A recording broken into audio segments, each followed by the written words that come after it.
Okay, അതേപോലെ തന്നെ ഒരാളുടെ മറ്റൊരു ഡൗട്ടാണ്, എയർ ട്രാൻസ്പോർട്ട് ഏറ്റവും സേഫ് ആയിട്ടുള്ള ഒരു ജേണിയാണെന്ന് പറഞ്ഞു. അതേപോലെ തന്നെ അതിൻ്റെ മെയിനായിട്ട് ആളുകൾ ശ്രദ്ധിക്കുന്ന ഒരു ക്രൂഷ്യൽ പോയിന്റാണ് ഏവിയേഷൻ, അതിൻ്റെ സെക്യൂരിറ്റി എത്രത്തോളം ഉണ്ടെന്നുള്ളത്. അതിനെപ്പറ്റി എന്താ പറയാനുള്ളത്?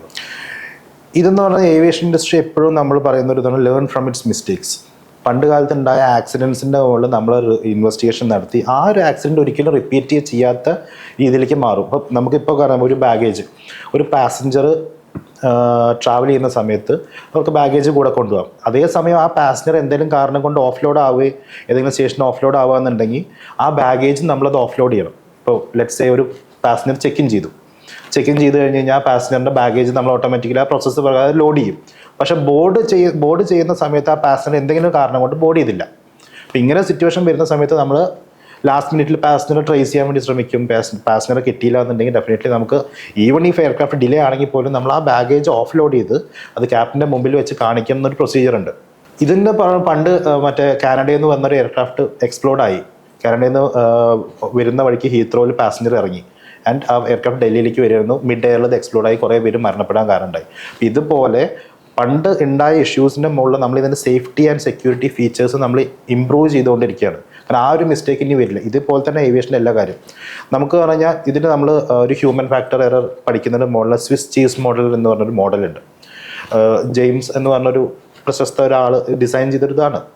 നമുക്ക് അതിൻ്റെ ടെക്നിക്കൽ വശങ്ങൾക്ക് ഞാൻ ഇപ്പോൾ കൂടുതൽ പോകുന്നില്ല. ഈ സ്വിസ് ചീസ് മോഡൽ എന്ന് പറഞ്ഞു കഴിഞ്ഞാൽ ഇതിൽ ഒരു ചീസ് മറ്റേ ടോം ആൻഡ് ജെറി ഇതിൽ നമ്മൾ ചീസ് കണ്ടിട്ടില്ലേ, മറ്റേ മഞ്ഞ സാധനം നല്ല ഭംഗിയുള്ളത്, ഇത് കുറേ ഓട്ടകൾ ഉണ്ടാവും. ഇതുപോലെയാണ് ഏവിയേഷൻ ഇൻഡസ്ട്രി. എന്തെങ്കിലും ഒരു കാര്യത്തിൽ ലൂപ്പ് ഹോൾ വന്നു, ഒരു ലൂപ്പ് ഹോൾ വരികയെന്നുണ്ടെങ്കിൽ ഇപ്പോൾ ആ ഒരു ലൂപ്പ് ഹോളിൽ വരുന്ന സാധനം അടുത്തതിൽ അതിന് ബ്ലോക്ക് ചെയ്യും. ഓക്കെ, അതുപോലെ പല പല പല ലൂപ്പ് ഹോൾസ് ഉണ്ടാവും പല പ്രോസസ്സിന്. അപ്പോൾ ഒരു പ്രോസസ്സിൽ ഉണ്ടാകുന്ന ലൂപ്പ് ഹോളിനെ നമ്മൾ അടുത്ത പ്രോസസ്സിൽ ഇത് ബ്ലോക്ക് ചെയ്യും. നമ്മൾ പറയും ചെക്ക് ഇൻ കൗണ്ടറിൽ ഉണ്ടാകുന്ന ഒരു ചെറിയൊരു മിസ്റ്റേക്ക്, ചിലപ്പോൾ ചെക്ക് ഇൻ ചെയ്യുന്ന സമയത്ത് ഒരു സ്റ്റാഫ് എന്താ പറയുക ബൈ മിസ്റ്റേക്കിൽ അവിടെ ഇരിക്കുന്ന വേറൊരു ബോർഡിംഗ് പാസ് എടുത്ത് കൊടുത്തുപോയി. പണ്ട് പ്രിൻ്റ് എടുത്ത് വെച്ചാൽ ഒരിക്കലും നമ്മളത് ചെയ്യാൻ പാടില്ല, എന്നാലും പ്രിൻ്റ് എടുത്തൊരു ബോർഡിംഗ് പാസ് മാറിപ്പോയി. ഈ പാസഞ്ചർ അത് ശ്രദ്ധിക്കുന്നില്ല. പാസഞ്ചർ നേരെ ബോർഡിംഗ് ചെക്ക് ഇൻ കൗണ്ടറിലേക്ക് എത്തുന്നു. അവിടെ നിന്ന് ഫ്ലൈറ്റ് പാസഞ്ചറുടെ മനസ്സിൽ എവിടേക്കാണ് പാസഞ്ചർ ഡൽഹിക്ക് പോകുന്ന ഫ്ലൈറ്റ് നോക്കി ഇൻഡിഗോയിൽ ഡൽഹിക്ക് പോകുന്നു. ഡൽഹിയിൽ പോകുന്ന അവിടെ പോയി ഇരുന്നു, ബോർഡിംഗ് പാസ് കയറുന്ന നോക്കി ചെക്ക് ഇൻ സ്റ്റാഫ് അത് വീണ്ടും റീചെക്ക് ചെയ്യും. ചെക്ക് ഇൻ സ്റ്റാഫും വിട്ടുപോയി റീചെക്ക് ചെയ്യാൻ. ഇപ്പോഴത്തെ കാലത്ത് ഈ ബോർഡിംഗ് ആണ്. ചില ചെറിയ എയർപോർട്ടിൽ ഈ ബോർഡിംഗ് ഇല്ലാത്ത എയർപോർട്ടിൽ ചെക്ക് ഇൻ സ്റ്റാഫ് നോക്കിയാൽ ചെക്ക് ഇൻ സ്റ്റാഫ് നേരെ കയറ്റി വിട്ടു. അടുത്ത സ്റ്റേജ് ഓഫ് അവരുടെ ചെക്കിങ് വരുന്നത് എവിടെയാണ്? ഈ എയർക്രാഫ്റ്റ് ഡോറിൽ റീകൺസിലേഷൻ ഉണ്ട്. ഈ എയർക്രാഫ്റ്റ് ഡോറിൽ റീകൺസിലേഷനും അവനും വിട്ടു. എന്നാൽ മാത്രമാണ് ഒരാൾ തെറ്റിയൊരു ഡെസ്റ്റിനേഷനിലേക്ക് എത്തുന്നുള്ളൂ. അപ്പോൾ ഇത് നോക്കിയാൽ ഇത്രയും സ്റ്റേജസ് ഓഫ് സ്ക്രൂട്ടിനി അവിടെ വരുന്നുണ്ട്. ഒരു പ്രോസസ്സിൻ്റെ കാര്യം പറഞ്ഞത് ഇതുപോലെയാണ്. ഇതാണ് ജെയിംസ് റീസണിൽ പറയുന്നത്. ഈ സ്വിസ് ചീസ് മോഡലിൽ പറയുന്നത് പറഞ്ഞാൽ ഇതേപോലെ ഒരു എറർ സംഭവിക്കണമെന്നുണ്ടെങ്കിൽ പല പല ലെവൽസ് ഓഫ് എറേഴ്സ് താണ്ടി, ഓരോ ലൂപ്പ് ഹോൾസ് താണ്ടി അവൻ അവിടെ എത്തുമ്പോൾ മാത്രമേ എറേഴ്സ് സംഭവിക്കുന്നുള്ളൂ. ഇങ്ങനെയാണ് ഏവിയേഷൻ ഇൻഡസ്ട്രിയിലുള്ള safety and security features design ചെയ്തിരിക്കുന്നത്. അപ്പോൾ ഒരു കാരണവശാലും ഒരു എറർ അവിടേക്ക് എത്താൻ സമ്മതിക്കില്ല.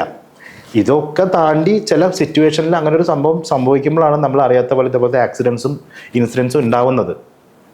അങ്ങനെ ഒരു ഇൻസിഡൻറ്റ് ഉണ്ടായിക്കഴിഞ്ഞാൽ ഇനി ആ ഇൻസിഡൻറ്റ് ഉണ്ടാവാണ്ടിരിക്കാൻ വേണ്ടിയിട്ട് അതിനുള്ള അത്രയും സ്ട്രോങ് ആയിട്ട് നമ്മുടെ ഇൻവെസ്റ്റിഗേഷൻ ബ്യൂറോ അത് ഇൻവെസ്റ്റിഗേറ്റ് ചെയ്ത് അതിനുവേണ്ടി പുതിയൊരു റൂൾ കൊണ്ടിട്ട് നമ്മളിപ്പോൾ പറയാം നമുക്ക് കോക്പിറ്റിലേക്ക് എൻ്റർ ചെയ്യാൻ പറ്റില്ല. കോക്പിറ്റ് ഡോർസ് സെക്യൂർഡ് ആക്കി, റീഇൻഫോഴ്സ്ഡ് കോക്പിറ്റ് ഡോർസ് കൊണ്ടുവന്നു. ഈ ഇൻസിഡൻറ്റ് നമ്മുടെ 9/11 ഇൻസിഡൻറ്റിന് ശേഷം മാറിയൊരു സംഭവമാണ്. കാരണം എല്ലാം ഡിസൈൻ ചെയ്തു പണ്ട് കാലത്ത്. അപ്പോൾ ഇത് ചിന്തിച്ചിട്ടുണ്ടാവില്ല. കാരണം ഒരാൾ വന്ന് പെട്ടെന്നൊരു ക്യാപ്റ്റനെ നമുക്ക് ഗൺ പോയിന്റിൽ ഒരു ക്യാപ്റ്റനെ നമുക്ക് ഹൈജാക്ക് ചെയ്യാം, ക്യാപ്റ്റനെ നമുക്ക് ഫിസിക്കലി അസോൾട്ട് ചെയ്യാൻ ശ്രമിച്ചു കഴിഞ്ഞാൽ പോലും ഒരു എയർക്രാഫ്റ്റിനെ നമുക്ക് അപായപ്പെടുത്താൻ പറ്റും. അപ്പം അതിനുവേണ്ടി നമുക്ക് അങ്ങനെ ഒരു മാറ്റം വന്നു. ഇതുപോലെ ഇൻഡസ്ട്രി മാറി ഇവോൾവ് ചെയ്തുകൊണ്ടിരിക്കുകയാണ്. ഡേ ബൈ ഡേ ഇതിൻ്റെ സേഫ്റ്റി ആൻഡ് സെക്യൂരിറ്റി ഫീച്ചേഴ്സ് കൂടിക്കൊണ്ടിരിക്കുകയാണ്. അതുകൊണ്ടാണ് ഏവിയേഷൻ എന്ന് പറഞ്ഞ സേഫസ്റ്റ് മോഡ് ഓഫ് ട്രാൻസ്പോർട്ടേഷൻ ആയി മാറിയത്. ഓക്കെ, ഇനി വരുമ്പോൾ ജോബ് ഓപ്പർച്യൂണിറ്റി എന്ന് വിചാരിച്ചോളൂ. കാരണം ഇനി അടുത്ത് വരാൻ പോകുന്ന ഒരു 5 വർഷം ഒരുപാട് എയർപോർട്ട് വരുന്നുണ്ട് പറയപ്പെടുന്നുണ്ട്. 210 എയർപോർട്ട്സ് ഇനി ഇന്ത്യയിൽ വരുന്നുണ്ട്. അപ്പോൾ എത്രത്തോളം ജോലി സാധ്യത ഉണ്ടാകും ഒരു ന്യൂ സ്റ്റുഡൻറ്റിനെ സംബന്ധിച്ച് അല്ലെങ്കിൽ ന്യൂ സ്റ്റാഫിനെ സംബന്ധിച്ച് ഏവിയേഷൻ ഫീൽഡിലേക്ക് വരാൻ ആഗ്രഹിക്കുന്ന ഒരാളെ പറ്റി? നമുക്കിപ്പോൾ ഏവിയേഷൻ എന്ന് പറയുമ്പോൾ ഇൻ ജനറൽ നമുക്ക് പല പല ഫീൽഡ് വരുന്നുണ്ട്. ഇതിലിപ്പോൾ ഒരു എയർലൈൻ ഓപ്പറേഷൻ വരാം, എയർപോർട്ട്. ഇപ്പോൾ ഡെഫിനറ്റ്ലി എയർലൈൻസ് പറക്കണമെന്നുണ്ടെങ്കിൽ എന്ത് വേണം? എയർപോർട്ട്സ് വേണം. Airports operate. ഇപ്പോൾ എയർപോർട്ട് എന്ന് പറഞ്ഞാൽ എന്താ, ഇപ്പോൾ ഒരു പുതിയ ഒരു മോഡലിലേക്ക് മാറിക്കൊണ്ടിരിക്കുക എയർപോർട്ട്സ് ഒരു സിറ്റി ആയിക്കൊണ്ടിരിക്കുക. നമുക്ക് എയറോട്രോപോളിസ് എന്ന് പറയും. എയർപോർട്ട്സ് ഒരു സിറ്റിയായി മാറുമ്പോൾ എന്താ അതോടൊപ്പം അനുബന്ധിച്ച് കുറേ കാര്യങ്ങൾ വരും. ഒരു സിറ്റി ഡെവലപ്പ് ചെയ്യാൻ നമുക്ക് എന്തൊക്കെ വേണം, ഇത് വേണം, ഇത് ഷോപ്പിംഗ്, ഇതിൻ്റെ എയർപോർട്ട്സിൻ്റെ ഉള്ളിൽ ഷോപ്പിംഗ് മോൾസ് വരും. അപ്പോൾ ഒരു കൊമേഴ്ഷ്യൽ പോയിന്റ് ഓഫ് അട്രാക്ഷൻ ആയിക്കൊണ്ടിരിക്കുകയാണ് എയർപോർട്ട്സ്. ഡെഫിനറ്റ്ലി എയർപോർട്ട്സും വലുതായിക്കൊണ്ടിരിക്കുകയാണ്. അപ്പോൾ ഈ എയർപോർട്ട്സ് ഹാൻഡിൽ ചെയ്യാൻ ഡെഫിനറ്റ്ലി എന്ത് വേണം, നമുക്ക് എയർപോർട്ട് ഓപ്പറേറ്റേഴ്സ് വേണം. ഈ ഓപ്പറേറ്റേഴ്സ് എന്ന് പറഞ്ഞതിൽ പല പൊസിഷൻ ഉണ്ട്. നമ്മൾ ഇപ്പോൾ ക്ലാസ്സിലൊക്കെ പറയുന്ന പോലെ land side, air side. Land side management ആൾക്കാർ വേണം, അതേപോലെ തന്നെ എയർ സൈഡ് മാനേജ്മെൻറ്റ് ആൾക്കാർ വേണം. കൂടുതൽ ആൾക്കാരെ എയർപോർട്ട് അട്രാക്ട് ചെയ്ത് വരുമ്പോൾ എന്താ സംഭവിക്കുക, അൾട്ടിമേറ്റ്ലി എയർ ട്രാവൽ ഇൻക്രീസ് ചെയ്യും. എയർ ട്രാവൽ ഇൻക്രീസ് ചെയ്യണമെങ്കിൽ ആ ഡിമാൻഡ് കാറ്റർ ചെയ്യാൻ വേണ്ടിയിട്ട് പുതിയ ഫ്ലൈറ്റ്സ് എയർലൈൻസിൽ ഇംപ്ലിമെൻറ്റ് ചെയ്യണം. കാരണം ഡിമാൻഡ് ഉണ്ടെന്നുണ്ടെങ്കിൽ definitely there should be A supply. ഇത് ഒക്കെ ഈ ജോലി സാധ്യത കൂട്ടാൻ എഫക്റ്റ് ചെയ്യുന്ന ഫാക്ടേഴ്സാണ്. ഇതിപ്പോൾ എന്താ, ഒരു എയർലൈൻ ഓപ്പറേഷനിൽ നമുക്ക് എന്താ, കസ്റ്റമർ സർവീസിലേക്ക് ആൾക്കാരെ വേണം, റാം സൈഡിലെ എയർക്രാഫ്റ്റ് ഹാൻഡിൽ ചെയ്യാൻ ആൾക്കാർ വേണം, ഇതിന് സെക്യൂരിറ്റി, ഏവിയേഷൻ സെക്യൂരിറ്റിക്ക് വേണ്ടി ആൾക്കാർ വേണം, ബാഗേജ് ഹാൻഡിൽ ചെയ്യാനുള്ള ആൾക്കാർ വേണം, ലോഡ് പ്ലാനിങ്ങിൻ്റെ ആൾക്കാർ വേണം, അതുപോലെ ഇത് ഓവറോൾ കോർഡിനേഷൻ ആൾക്കാർ വേണം, ഇതിൻ്റെ മാനേജേഴ്സ് വേണം, ഇതിൻ്റെ റവന്യൂ മാനേജ് ചെയ്യാൻ ആൾക്കാർ വേണം.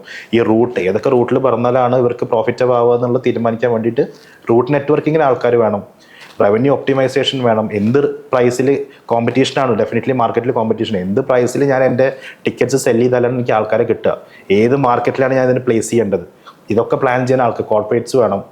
ഇത് പറഞ്ഞിട്ട് ഒരു ഇൻഡസ്ട്രി ഗ്രോ ചെയ്തുകൊണ്ടിരിക്കുകയാണ്. അൾട്ടിമേറ്റ്ലി ഇപ്പോൾ ഡാറ്റ അനലിസ്റ്റിൻ്റെ ഒരു കാലമാണ്. ഡാറ്റ അനലൈസ് ചെയ്യാൻ വേണ്ടി ആൾക്കാർ വേണം. അപ്പോൾ ഏവിയേഷൻ ഇൻഡസ്ട്രിയിൽ ഇതുപോലെ പല ഓപ്പർച്യൂണിറ്റീസ് നമ്മൾ അതർ ദാൻ നമ്മൾ ജസ്റ്റ് ഗ്രൗണ്ട് സ്റ്റാഫ് അല്ലെങ്കിൽ ഒരു എന്താ പറയുക, എപ്പോഴും പറയും ground staff, cabin crew, pilot, ഇതല്ലാണ്ട് ഇതിൻ്റെ അപ്പുറത്തേക്ക് വളരെയധികം ഓപ്പർച്യൂണിറ്റീസ് ഇൻഡസ്ട്രിയിൽ വന്നുകൊണ്ടിരിക്കുകയാണ്. എസ്പെഷ്യലി ഇന്ത്യ പോലത്തെ ഒരു രാജ്യം, ഇന്ത്യ ഗ്രോ ചെയ്യുന്ന ഒരു ഗ്രോത്ത് റേറ്റ് വെച്ച് നോക്കുമ്പോൾ ഏവിയേഷൻ ഇൻഡസ്ട്രിയിൽ അടുത്ത് തന്നെ ഇന്ത്യ ടോപ്പ് ആവാനുള്ള സാധ്യത വളരെ കൂടുതലാണ്. അപ്പോൾ ഏറ്റവും വലിയ എക്സാമ്പിളാണ് നമ്മുടെ ഇൻഡിഗോൻ്റെ ക്യാപ്ഷൻ തന്നെ അവർ മാറ്റി, ഇന്ത്യ ബൈ ഇൻഡിഗോ എന്നാക്കി. എന്ന് വെച്ച് കഴിഞ്ഞാൽ ഇന്ത്യ അറിയപ്പെടുന്ന ഇൻഡിഗോൻ്റെ ഒരു പേരിലായ ആ ഒരു ലെവലിലേക്കാണ് ഇൻഡിഗോ വളർന്നുകൊണ്ടിരിക്കുന്നത്. അപ്പോൾ ഡെഫിനറ്റ്ലി അടുത്തൊരു നെക്സ്റ്റ് 5 years ഓർ നെക്സ്റ്റ് 10 yearsനുള്ളിൽ ഇന്ത്യയിൽ ഒരു ഏവിയേഷൻ ബൂം തന്നെയാണ് സംഭവിക്കാൻ പോകുന്നത്. Okay, as an airline staff നമ്മൾ പാസഞ്ചർ കൊടുക്കുന്ന ബെസ്റ്റ് സർവീസ് ഇൻ റിട്ടേൺ എന്താണ് തിരിച്ച് എയർലൈനിൽ കിട്ടാൻ പോകുന്ന അവരുടെ ഫീഡ്ബാക്ക്, അത് എത്രത്തോളം, എങ്ങനെ നമ്മൾ ആ സ്റ്റാഫിനെയും ആ എയർലൈനെയും എത്രത്തോളം അത് ഡെവലപ്മെന്റ് ചെയ്യും എല്ലാ തരത്തിലും? നമ്മളിതിനിപ്പോൾ നമ്മൾ കസ്റ്റമർ സർവീസ് സ്റ്റുഡൻസിനെ നമ്മൾ പഠിപ്പിക്കുന്നതാണ്. കസ്റ്റമർ സർവീസ് പഠിക്കുമ്പോൾ ഇതിൽ ശരിക്കും ഒരു കോർപ്പറേറ്റ് ലെവലിൽ നമ്മൾ ചിന്തിക്കുകയാണെങ്കിൽ ഇത് ശരിക്കും എന്തിനാണ് നമ്മൾ കസ്റ്റമർ സർവീസ് ഒരു സ്റ്റുഡൻറ്റിനെ പഠിപ്പിക്കുന്നത്, ഒരു കസ്റ്റമർ സർവീസ് ഒരു എയർലൈൻ ഓഫർ ചെയ്യുന്നതെന്ന് പറഞ്ഞാൽ കസ്റ്റമേഴ്സിൻ്റെ ആയിട്ടുള്ള റാപ്പോ ബിൽഡ് ചെയ്യാനാണ് അതിൻ്റെ ബേസിക് ഫാക്ടർ. ഒരു കസ്റ്റമറിനെ നമ്മൾ loyalty or maybe let's say ഒരു കസ്റ്റമറിനെ നമ്മൾ അത്രയും ട്രീറ്റ് ചെയ്യാണ്, customer experience or customer delight എന്ന് പറയാം. ആ കസ്റ്റമർ അത്രയും സാറ്റിസ്ഫൈഡ് ആവാണ് നമ്മുടെ ട്രാവലിൽ, or if he is so comfortable in this travel, definitely ആ കസ്റ്റമർ എന്തുണ്ടാവും, ഈ എയർലൈനായിട്ടൊരു ലോയൽറ്റി ഉണ്ടായിരിക്കും, ഇല്ലേ? അപ്പോൾ ആ ലോയൽറ്റി ആണ് നമ്മളിവിടെ മാർക്കറ്റ് ചെയ്യുന്നത്. Next time when is flying, ഇപ്പോൾ ഫോർ എക്സാമ്പിൾ ചെറിയൊരു എക്സാമ്പിൾ പറയാം, ഒരു ലെറ്റ്സ് സേ ഒരു എയർലൈൻ ഭയങ്കര മോശം സർവീസാണ് ചെയ്യുന്നത്, ഒരു പാസഞ്ചർ ട്രാവൽ ചെയ്യാണ് എപ്പോഴും ഇതേപോലെ പല നമ്മളിപ്പോൾ സോഷ്യൽ മീഡിയ ഒക്കെ എടുത്ത് നോക്കിക്കഴിഞ്ഞാൽ കുറേ എയർലൈൻസിനെ പറ്റി പല പ്രശ്നങ്ങളും ആൾക്കാർ ഇപ്പോൾ ഒരു എന്തെങ്കിലും ചെറിയൊരു കാര്യം കാണിച്ചു കഴിഞ്ഞാൽ സോഷ്യൽ മീഡിയയിൽ ആൾക്കാർ അത് പോസ്റ്റ് ചെയ്യും.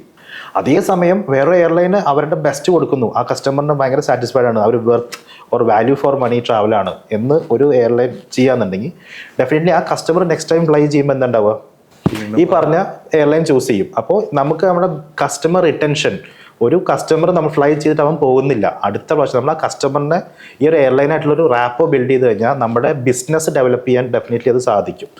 ഇതിൻ്റെ ഒരു പ്രധാന ഉദാഹരണമാണ് എയർലൈൻസ് യൂസ് ചെയ്യുന്ന frequent flyer programme.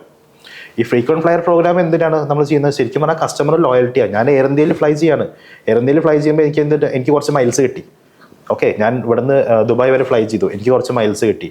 Next time ഞാൻ അടുത്തൊരു ഫ്ലൈറ്റ് ചൂസ് ചെയ്യാൻ നോക്കുമ്പോൾ ഇൻഡിഗോ ഉണ്ട്, എയർ ഇന്ത്യ ഉണ്ട്. ഇൻഡിഗോൻ്റെ എയർ ഇന്ത്യൻ്റെയും പ്രൈസ് ഓൾമോസ്റ്റ് സെയിം ആണ്, എയർ ഇന്ത്യ ലേശം കൂടുതൽ നിൽക്കുന്നുണ്ട്. ബട്ട് ഞാൻ എന്ത് കൺസിഡർ ചെയ്യും, ഞാൻ എയർ ഇന്ത്യയിൽ പറക്കാതെ എനിക്ക് ഡെഫിനറ്റ്ലി എൻ്റെ മൈൽസ്, എനിക്ക് എക്സ്ട്രാ ബെനിഫിറ്റ്സ് ഈ എയർലൈൻ തരുന്നുണ്ട്. ഞാൻ എയർ ഇന്ത്യയിൽ പറയും ഈ മൈൽസ് വെച്ചിട്ട് എനിക്ക് ഫ്യൂച്ചറിൽ കുറേ കാര്യങ്ങൾ ചെയ്യാൻ പറ്റും. എനിക്ക് മേ ബി അതെനിക്ക് ഷോപ്പിങ്ങിന് വേണ്ടി യൂസ് ചെയ്യാം, എൻ്റെ അപ്ഗ്രേഡ്സിന് വേണ്ടി യൂസ് ചെയ്യാം, പുതിയൊരു ടിക്കറ്റ് പർച്ചേസ് ചെയ്യാൻ വേണ്ടി യൂസ് ചെയ്യാം. ഇങ്ങനെ പല ബെനിഫിറ്റ്സും അതർ ദാൻ ഈ ട്രാവൽ എനിക്ക് കിട്ടുന്നുണ്ട് ഈ ഒരു എയർലൈനായിട്ട്. ഇത് ശരിക്കും പറഞ്ഞാൽ എയർലൈൻ ഈ കസ്റ്റമേഴ്സിൻ്റെ ഒരു ലോയൽറ്റി പ്രോഗ്രാം, നമുക്കത് പറയുന്ന പേര് തന്നെ ലോയൽറ്റി പ്രോഗ്രാം എന്നാണ്. ആ ലോയൽറ്റി ഡെവലപ്പ് ചെയ്യാൻ വേണ്ടിയിട്ടാണ് എയർലൈൻ എന്ത് ചെയ്യുന്നത്, ഇതേപോലത്തെ ഫ്രീക്വൻറ്റ് ഫ്ലയർ പ്രോഗ്രാംസ്, അതേപോലെ കസ്റ്റമർ ഫീഡ്ബാക്സ് എടുത്താൽ ഫീഡ്ബാക്സിന് വേണ്ടി കസ്റ്റമേഴ്സിനെ എക്സ്ട്രാ എഫേർട്ട് എടുത്ത് അവർ കോൺടാക്ട് ചെയ്യാൻ ശ്രമിക്കുക, അവരുടെ കംപ്ലയിൻറ്റ്സ്. ആൻഡ് മോർ ഓവർ ഇതൊരു വേർഡ് ഓഫ് മൗത്ത് മാർക്കറ്റിംഗ് ആണ്. നമ്മളെപ്പോഴും പറയും വേർഡ് ഓഫ് മൗത്ത്. നമ്മളൊരു തെറ്റായ കാര്യം നമ്മൾ കൂടുതൽ പേരത്ത് പറയാനും, ഇപ്പോൾ ഒരു നമുക്ക് ഇഷ്ടപ്പെടാത്തൊരു കാര്യം കണ്ടു, നമ്മളത് കുറേ പേരത്ത് പോയി പറയും. അതേപോലെ നമുക്ക് ഇഷ്ടപ്പെട്ട ഒരു കാര്യം കണ്ടാൽ നമ്മൾ കുറച്ച് പേരത്ത് വന്ന് റെക്കമെൻഡ് ചെയ്യും. അപ്പോൾ ഒരു ചീത്ത സംഭവം ഒരു എയർലൈൻ്റെ ഭാഗത്ത് നിന്ന് വന്നു കഴിഞ്ഞാൽ അവർക്ക് നെഗറ്റീവ് പബ്ലിസിറ്റി ഭയങ്കരമായിട്ട് കൂടും. അപ്പോൾ അത് വരാണ്ടിരിക്കാനും കൂടിയാണ് നമ്മൾ എന്ത് ചെയ്യുക, ഒരു സ്റ്റാഫിനെ കൊണ്ട് നമ്മൾ മാക്സിമം കസ്റ്റമർ സർവീസ് എഫേർട്ട്, ഒരു കസ്റ്റമറിനെ അത്രയും സാറ്റിസ്ഫൈ ആക്കിയതിന് ശേഷമാണ് ഒരു എയർലൈനിൽ നമ്മൾ വിടുന്നത്. അതാണ് അതിൻ്റെ ഒരു ബേസിക്സ്. ഓക്കെ സാർ, അപ്പോൾ ഏവിയേഷൻ സ്റ്റുഡൻസിന് ഒരുപാട് ഇൻഫർമേഷൻസ് കളക്ട് ചെയ്യാൻ പറ്റുന്ന സെഷനായിട്ട് ഞാൻ ഇതിനെ കാണുന്നു. അതേപോലെ തന്നെ അവരുടെ ഡൗട്ട്സ് ഒരുപാട് ക്ലിയർ ചെയ്യുമെന്ന് വിശ്വസിക്കുന്നു.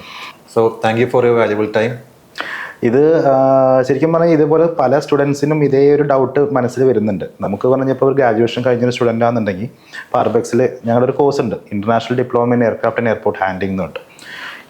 ഇതുപോലെ ഏവിയേഷൻ പഠിക്കാൻ ആഗ്രഹിക്കുന്ന സ്റ്റുഡൻസിന് ഏവിയേഷൻ്റെ ഒരു എല്ലാ ആസ്പെക്ട്സും കവർ ചെയ്തുകൊണ്ടൊരു സിലബസ് ഇത് ഡിസൈൻ ചെയ്തിട്ടുണ്ട്. ആൻഡ് ഒരു ജോബ് പെർസ്പെക്റ്റീവിൽ ഡെഫിനറ്റ്ലി അവർക്ക് 100% പ്ലേസ്മെൻറ്റ് അസിസ്റ്റൻസും ഇൻ്റർനാഷണൽ ട്രിപ്സും ഒക്കെ ഇൻക്ലൂഡ് ചെയ്തുകൊണ്ട് ഒരു അട്രാക്റ്റീവ് ആയിട്ടുള്ള പ്രോഗ്രാമാണ്. കൂടുതൽ ആൾക്കാർക്ക് ഇത് ഈ ഡീറ്റെയിൽസ് അറിയണമെന്നുണ്ടെങ്കിൽ ഞങ്ങളുടെ ആർബെക്സിനെ കോൺടാക്ട് ചെയ്ത് കഴിഞ്ഞാൽ ഡെഫിനറ്റ്ലി ഇതുപോലത്തെ കോഴ്സസും ഏവിയേഷൻ റിലേറ്റഡ് സ്റ്റഡീസിനെ കുറിച്ചും നമുക്ക് ഡെഫിനറ്റ്ലി ഹെൽപ്പ് ചെയ്യാൻ പറ്റും. അപ്പോൾ താങ്ക് യു.